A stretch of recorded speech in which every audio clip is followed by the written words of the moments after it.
Aminin natin, ako sa totoo lang, hindi ko talaga ugaling bumili sa mga online.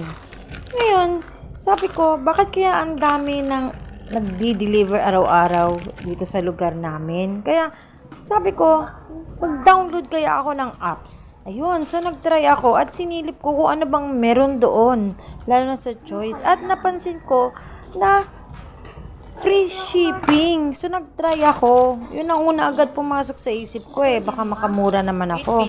So, nakita ko yung mga products. Talagang halos pang giveaway na. So, eto.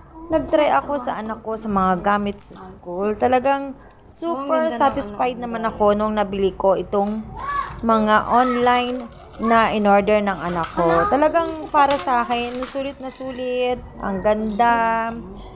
Very happy. Ngayon ko na-realize, kaya